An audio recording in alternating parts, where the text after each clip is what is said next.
From the Toronto Star, I'm Adrian Chung, and this matters.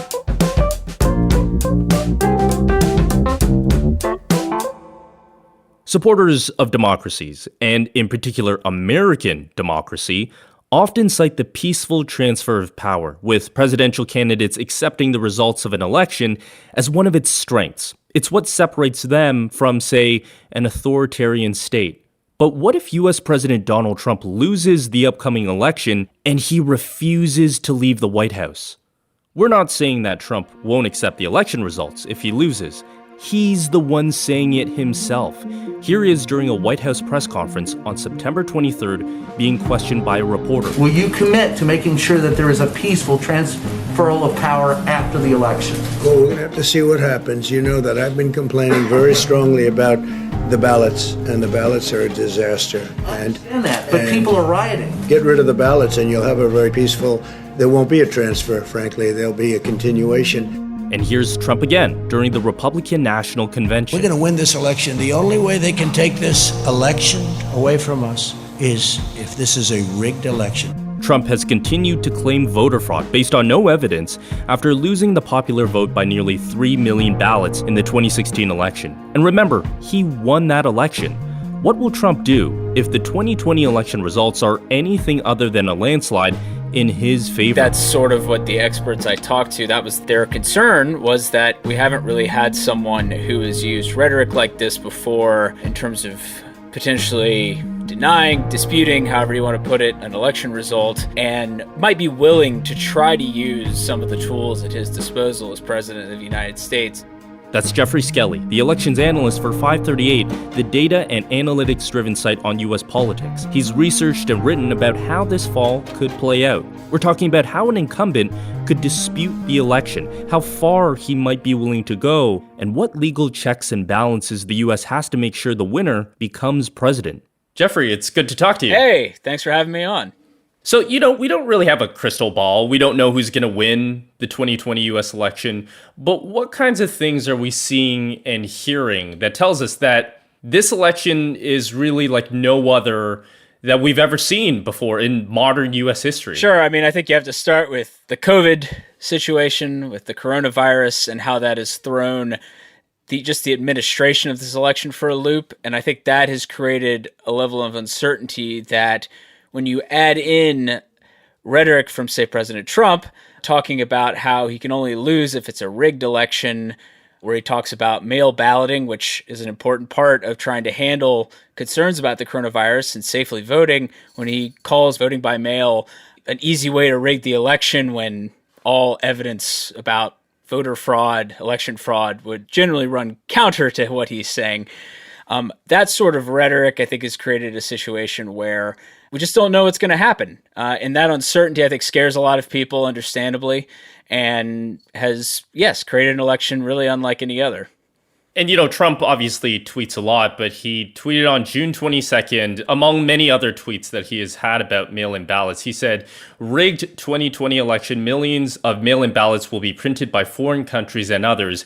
It will be the scandal of our times." Obviously, providing no evidence that is the case. Election observers don't think that there's any factual information in that. But I think it's worth kind of stepping back, too, that this is completely beyond what other presidents or president incumbents have ever done before, right? Yeah, there's really no comparison to what the sorts of things that President Trump has said.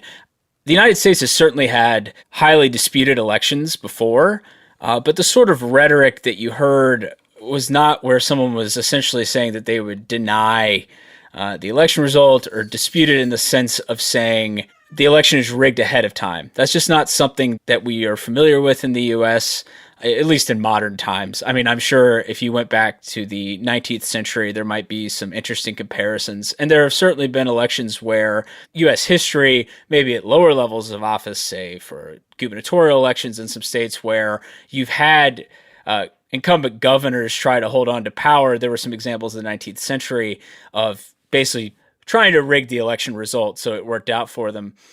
But in modern times, there really isn't a parallel. So that's, I think, the main challenge with this election is you have an incumbent president who is behaving in a way that no one has before. And this also maybe gets into some struggles that the media has had with covering President Trump, is that the media's default is to cover a president as they have covered past presidents.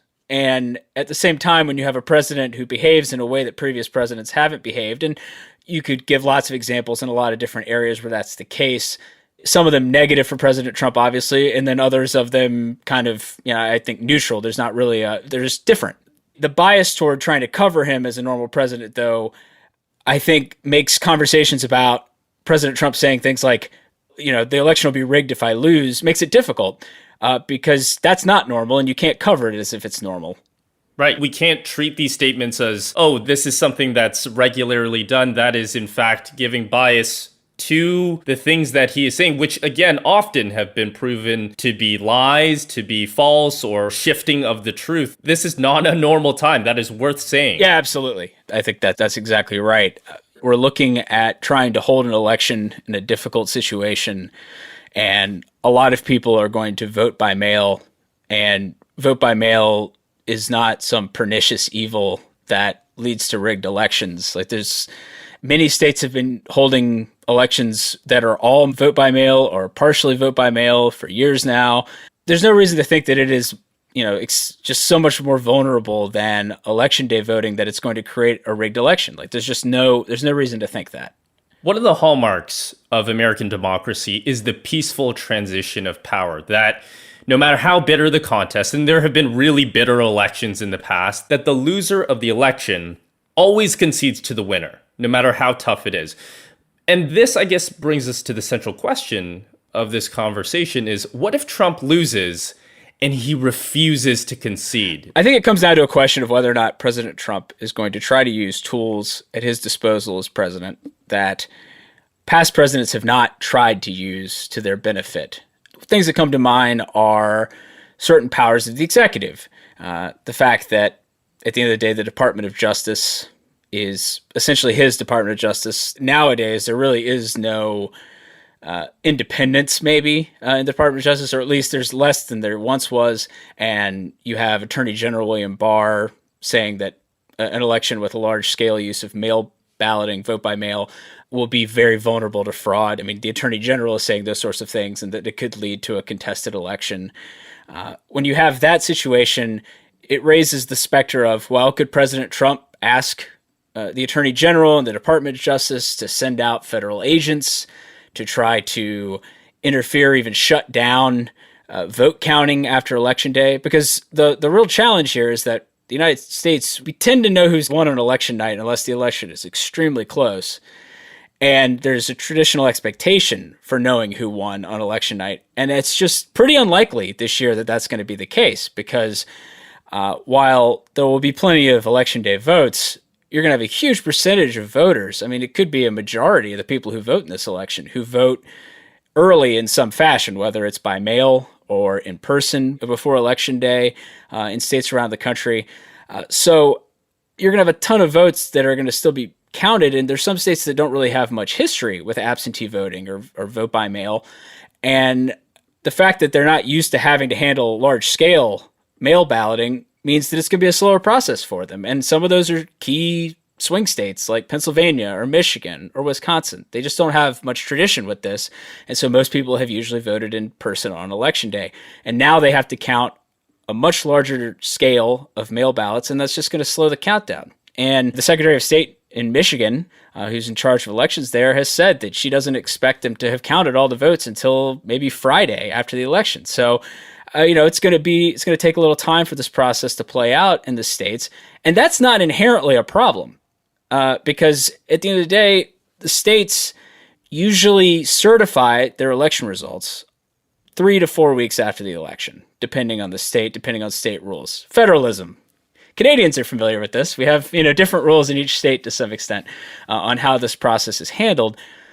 So that's not inherently a problem, also because it's not until December 8th that the states have to have everything finalized anyway. So they have about a month to have everything sorted out before you get into the Electoral College process, where the electors from each state are chosen by the result in that state. And, the Electoral College is a very confusing thing, I think, for people who may not be Americans. I mean, it's confusing to a lot of Americans, too, fundamentally. But the popular vote itself nationally does not decide the election, but the popular vote in each state decides the electors from each state, and the electors are the total number of U.S. senators and U.S. House of Representatives members from each state. So say Virginia, my home state, there are 2 senators and there are 11 members of the U.S. House, and so it has 13 total votes, and the winner of Virginia will get its 13 electoral votes in the Electoral College, and you need 270, a majority, at a minimum, to win in the Electoral College, because there are 538 total votes, which is why the name of the website I work for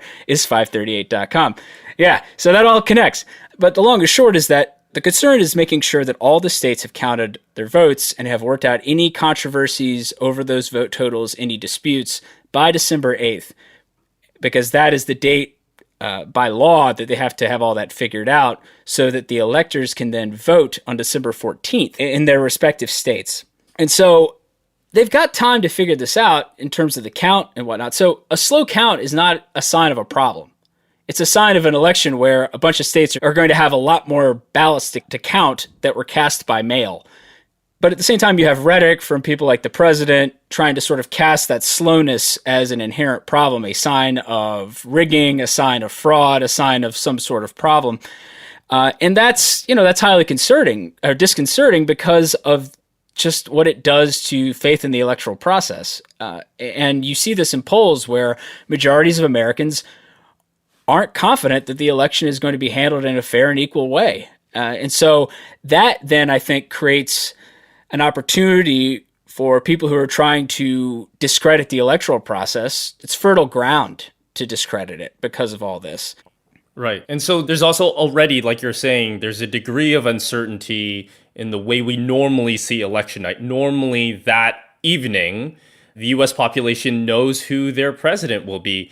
Just because of mail-in ballots, counting, the pandemic, everything that's going on, that's probably not going to be likely, right? So there's already that embedded, is what you're saying. Yeah, absolutely. There's just doubt and uncertainty about so many things, and the election is a part of that because of what's been going on with the coronavirus. And a lot more people are planning to vote by mail to stay safe.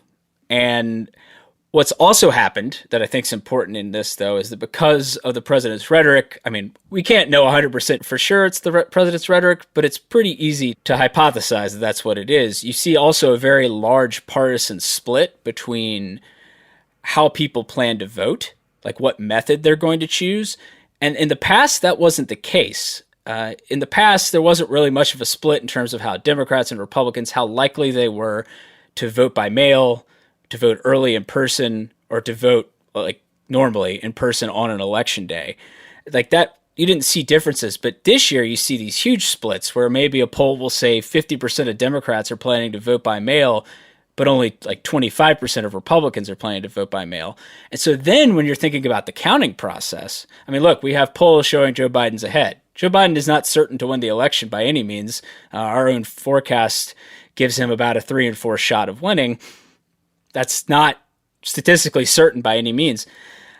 But what could happen is that on election night, President Trump could be ahead based on the votes that have been counted in a lot of key swing states because they haven't counted all the mail ballots yet. Now, each state does counting a little differently in terms of what they count first. We can't know exactly how that's all going to play out. But I think given the fact that Republicans are much more likely to vote on election day proper, it would not surprise me that if in a state like Pennsylvania, President Trump was leading by, 10 percentage points on election night or something. And then because hundreds of thousands of votes were still being counted that were cast by mail and they were very disproportionately Democratic, that lead would disappear over the next few days as they finish the counting process. But that, of course, leads to claims like President Trump has tweeted things about the election needs to be decided on election night. We need to know who won on election night. And so that, again, getting back to sort of discrediting the electoral process, that's where I think a lot of this concern comes from. The groundwork is already being laid by him Geoffrey, you spoke to the Transition Integrity Project, and that's a bipartisan research group of over 100 academics, journalists, government campaign officials, polling experts, and they came up with different scenarios on how this could all play out if Trump disputes the election or if he loses. What do those scenarios and those simulations tell us about how this could play out? Well, Rosa Brooks, who was the co-founder of this group, she's a law professor at Georgetown University. She sort of summed it up for me in that no matter what happens with this election, she felt reasonably confident that it was going to be contested in some way. Like there will be litigation. It's just sort of a question of to what degree, and then beyond litigation, what else might happen in a potential electoral dispute, and so it's sort of a question of low level or a lot more than low level, and so I would say that their scenarios they played out 4 different simulations, like tabletop simulations where you follow certain rules. People who are involved establish sort of what is the probability that some particular action by one of the players, say the Trump campaign or the Biden campaign, if they say they're going to try something, what roughly might be the probability of success in attempting a move? Like if the Trump campaign is calling Republican officials in key swing states and trying to get them to go along with maybe claiming that the votes being counted after Election Day are fraudulent or something, roughly what's the probability of that succeeding in, say, Pennsylvania or Ohio, and then playing that out and seeing what happens. And so they set up 4 scenarios with sort of different baseline outcomes and ran from there. And it's basically, sort of the closer the election, the more likely a dispute is to happen, and a dispute that really devolve into something much more heated than just, say, litigation. Right. A constitutional crisis, even? Right. I mean, I think that's really the worst case scenario, is one that involves some of what I already talked about in terms of maybe seeing what they're calling the blue shift, but a particularly pronounced one where the result changes a lot from Election Day to a week and a half later when most of the states have finished counting, if there's some that are still counting at that point, which is very possible, as I've said. And looking at the Democratic performance improving, and it looks like Biden's going to win, even though maybe President Trump claimed victory on election night based on, half returns. We don't have all the votes, but he's ahead and he's going to claim victory. The biggest fear is that we can't sort out the election dispute. Maybe that's just sort of the best way to sum it up. And that could devolve into a constitutional crisis where one of the scenarios that I think is particularly interesting and disturbing is one laid out by Ned Foley, who's a law professor at Ohio State University, and he essentially it was a thought exercise that started out way before COVID. Like he put this together before the coronavirus was a part of the discussion, and really maybe even exacerbated some of the things that he was looking at. Essentially, what he laid out was a scenario where a state has given President Trump a lead on election night, say Pennsylvania, an important swing state in the Electoral College. And based on that, President Trump claims victory because he has a majority of electoral votes based on what votes have been counted. But there's still a lot of votes left to be counted. And in the days that follow, Joe Biden ends up taking the lead. And even though Biden has taken the lead, President Trump says, well, this was fraudulent because I led on election night and the votes that were counted shouldn't have counted, or there was something wrong with that process or something fraudulent about that process. And even though the Pennsylvania election officials certify that Joe Biden won the state and therefore the state's 20 electors, and in this scenario, I should say that the election is close enough where Pennsylvania is the state that makes all the difference. In that case, Trump might ask Republicans, officials in Pennsylvania, the state legislature specifically, because the state legislature in Pennsylvania is controlled by the Republican Party, whereas the governor is a Democrat. So it has split government, divided government. And he asks the Republican state legislature to say, well, we can't trust the results that we have in Pennsylvania because the results shifted so much from election day to afterward. So appoint 20 electors that will vote for Trump. Now, In the Constitution, the power to appoint electors for this process is given to the state legislature. But in the normal law of Pennsylvania, what happens is that the state legislature has assigned it so that electors go to whoever wins the popular vote in the state of Pennsylvania. But you could make a case based on the writing of the Constitution that, well, if the process couldn't be trusted in terms of the vote count and how we legally have assigned these electors, then the state legislature could appoint them and basically appoint an alternate set of electors, 20 of them, to rival the 20 that were elected. And there would just be so many lawsuits flying around in state court, in federal court, maybe. I mean, it could be a real heck of a process. However, really the most important thing, though, is that if on December 14th, when the Electoral College meets in each state, so each state's electors meet and cast their votes for president, if you had both the elected electors who support Biden and the appointed electors who are supporting Trump, both cast their votes wherever they're at and send those votes in an official way to Congress, because Congress has to count the electoral votes. Kind of no matter what happens with the litigation, if those electoral votes are sent to Congress, Congress could consider either of them.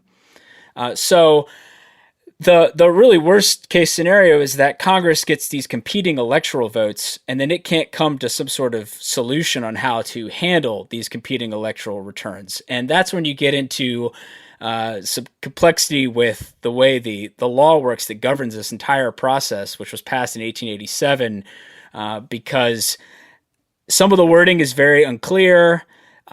You could have a situation potentially where if the Senate and the House are controlled by different parties, say the Senate, let's say Republicans hold on to the Senate, Democrats hold on to the House, they meet in joint session on January 6th to count all the electoral votes. And let's say that the Senate says, well, the appointed electors are who we think are the valid electors from the state of Pennsylvania that are supporting President Trump, and the House of Representatives backs the ones that were elected, seeing this, it supports Biden, and they can't come to some sort of compromise on this.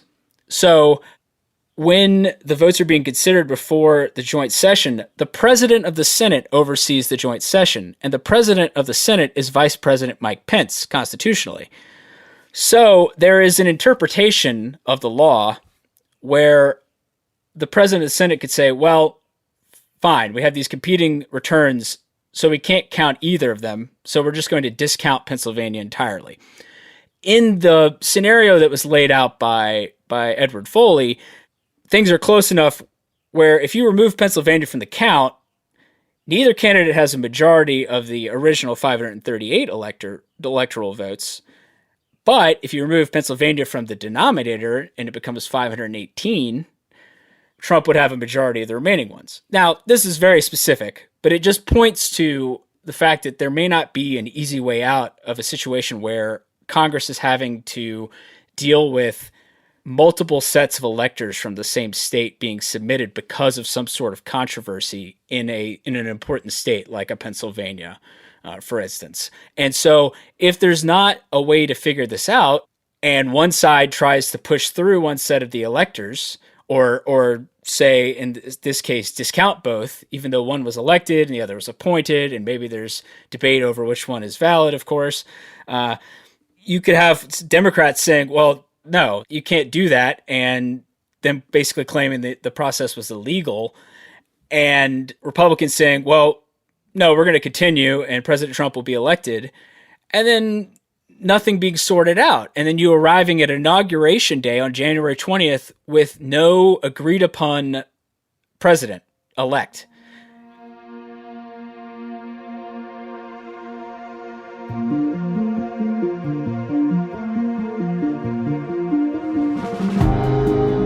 We'll be right back.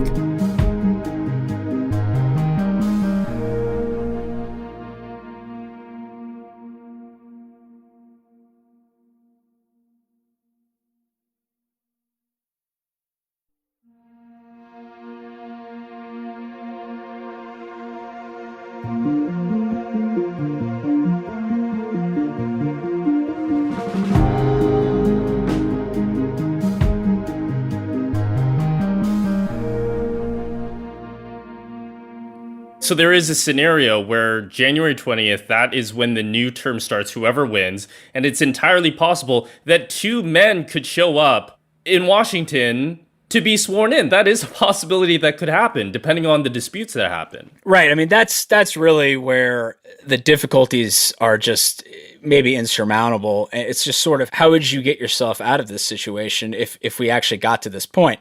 And again, I don't think anyone could say this is likely, but I think the problem is that because of the way we do things, there are certain tripwires, and it is possible that it may be easier to trip over them than in the past. And that's really the challenge in all this. Because if you get to Inauguration Day and there's not clarity on who has qualified under the 20th Amendment to be the next president, the 20th Amendment does not lay out how you deal with a dispute over someone having qualified to be president.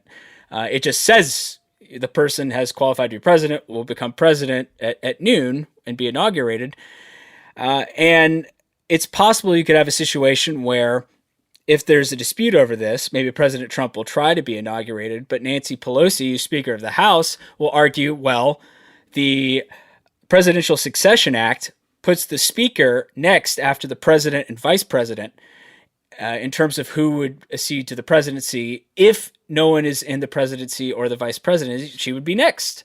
And so she could say, well, fine, we haven't figured out who's president yet, but I will resign my office and become president, like take the oath of office, and serve until Joe Biden is rightfully elected based on the electoral results.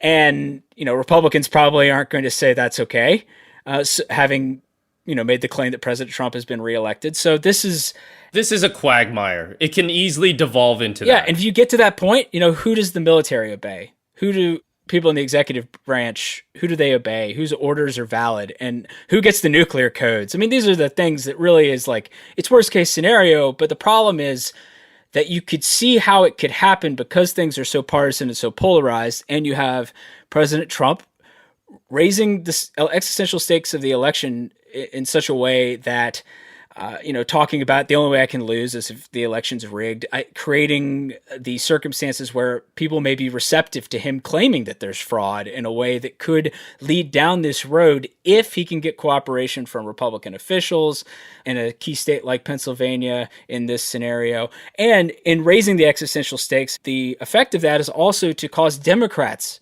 to become even more or just sort of view things in an existential fashion that goes beyond just the simple transfer of power and a fair election result. You will have Speaker Pelosi basically calling President Trump and Republicans in Congress like enemies of the people. It's this sort of rhetoric that's just really, really problematic for trying to sort out an election in a fair and equitable manner. Yeah, and I sort of want to lead into that too, because you talked about how depending on the scenario, this can be split among state lines, it can be split among state legislatures itself, that it becomes really partisan, that this becomes really mathematical, and that there's lawsuits flying back and forth. But what other sorts of things, especially, Trump as the incumbent president, if he chooses to dispute the results, what does he actually have at his disposal to enforce that dispute and really take this all the way and as far as it can possibly go? Well, I mean, I think he does have, for one thing, a lot of loyalty within the Republican Party. So if you're talking about him trying to encourage officials in important battleground states to sort of go along with claims that he's making, they haven't shown much pushback during his presidency.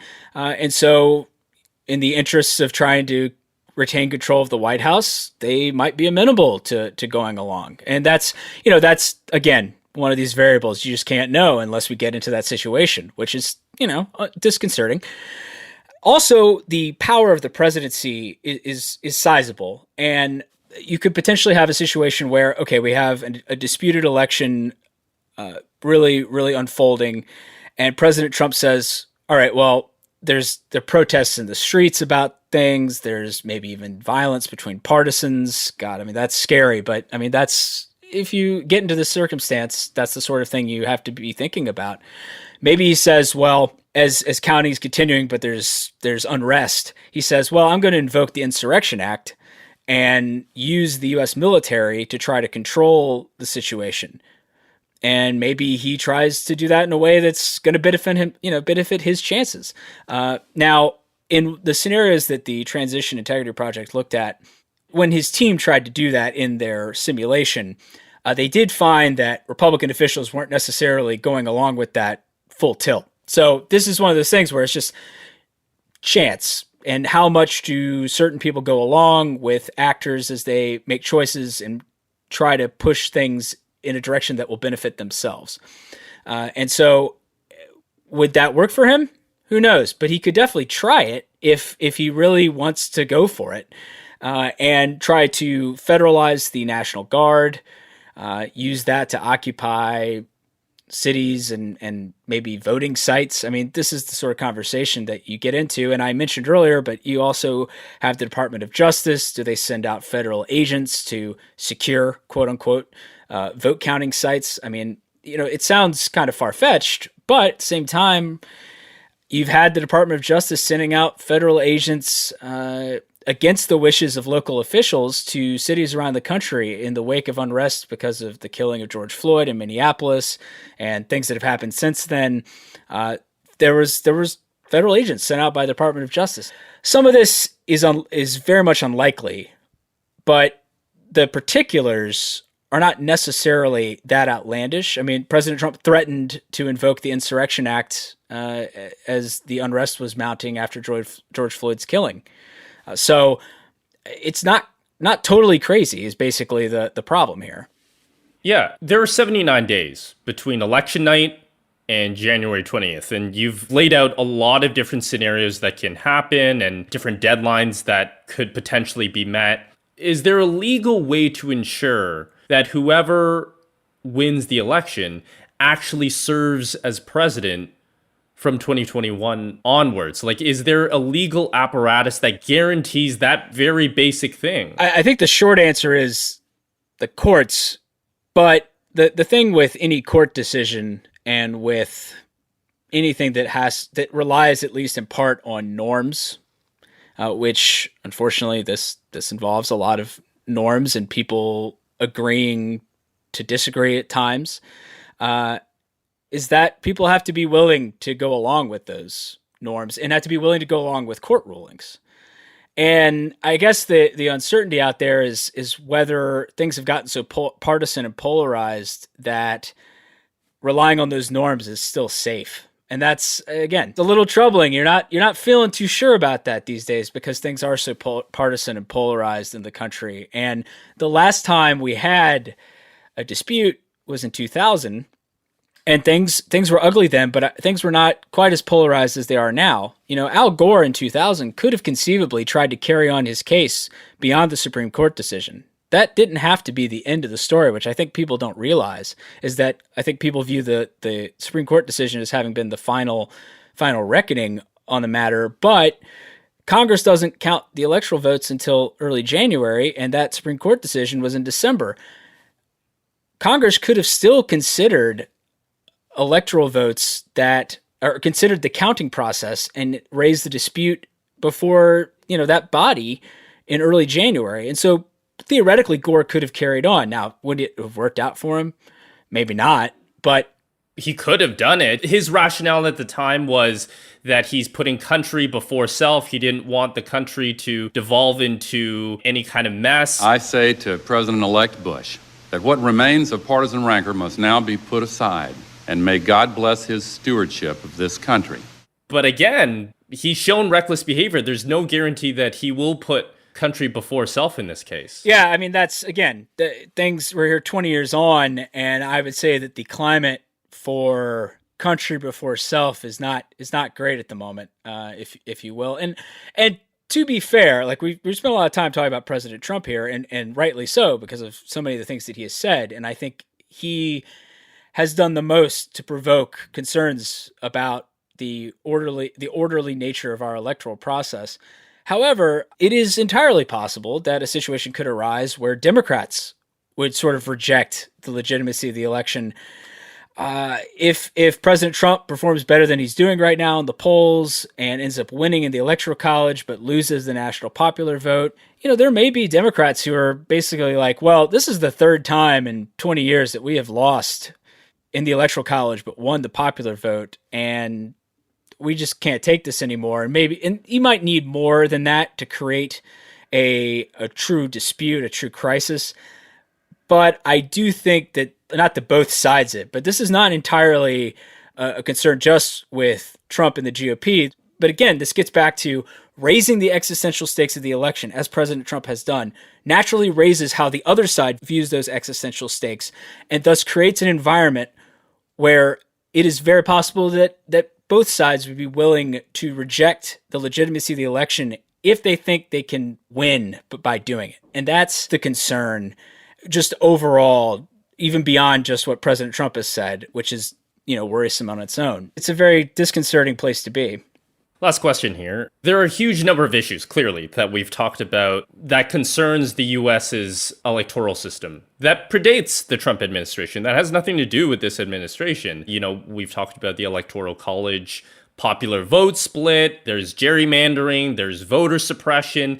But in your piece for 538, you also make the argument that this is, in essence, a test of America's system of democracy. Does there need to be an independent arbiter in elections? Is that the Supreme Court, which again has been contested before? What should come out of this, knowing that a big dispute could happen? Right. So I close out my article making the point that the United States does not really have any sort of independent arbiter for an electoral dispute, especially one of this magnitude.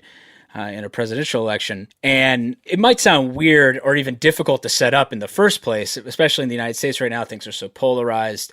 But other countries, I know the United Kingdom actually has a system in place to deal with electoral disputes that does not involve Parliament making choices about the result. We were talking about Vice President Pence being involved in the counting process when they're figuring out the final result before Congress. There's an obvious conflict of interest there. And really the goal, if you were to try to set up such an institution, would be to try to reduce the conflict of interest possibilities as much as possible. Maybe it's having one Democrat and one Republican, or even better maybe, as I didn't really include this in the article, but when I talked to Edward Foley about this, who helped me out a bunch, if you were to have the Republicans pick the Democrat, and the Democrats pick the Republican, both sides make a list, and then the other side has to pick one person from it that they find acceptable enough. And then those two people choose one other person. That three-person team could form a fairly legitimate, not too compromised arbiter of an outcome that's disputed. That's maybe even stealing a little bit from things like labor relations boards and trying to figure out contractual situations, but having each side pick the other side's person based on a list that's acceptable. Democrats give 10 names and Republicans give 10 names, and then the Democrats pick one Republican from the Republican list, Democrats pick one Democrat from the Democratic list, and you go forward from there. And maybe that's a way to sort things out, but we don't have anything like that. And I know there have been some editorials that have talked about, well, wouldn't it be great if even before the election happened, we had some sort of three-person board like this, where ahead of time, the campaigns have picked the people that will be on this panel, and that we could just have all this set up well ahead of time in case a dispute arose, and we won't be having to deal with it after the election result is trickling in and as the situation is developing. And so we could be ahead of the game on a potential dispute arising. People who are very tired trying to make decisions and in a very tense situation would have this particular aspect of the dispute already taken care of. And it would be a way to try to come up with the fairest possible result, maybe under difficult and controversial circumstances. So that would be ideal, but we don't have that. Yeah, this is shaping up to be pretty sticky. We'll see what happens in November. Geoffrey, thanks for helping us make sense of a little bit of this. Hey, thanks for having me. And that's Geoffrey Skelley, elections analyst for 538, on what the fallout of the U.S. election could look like. That's it for today. Thanks for listening. This Matters is hosted and produced by me, Adrian Chung, Saba Aitazaz, and Raju Mudhar. Produced and mixed by Sean Pattinen, and our director of programming is JP Fozo. Our show theme music is by So Called, and our episode music is by Mike DeAngelis. We want to hear what stories matter to you. please send us comments, questions, or ideas to thismatters@thestar.ca. Please consider supporting the journalism the Toronto Star newsroom does at thestar.com. And don't forget to subscribe to This Matters on Apple Podcasts, Spotify, or wherever you listen to your favorite podcasts. Let's talk soon.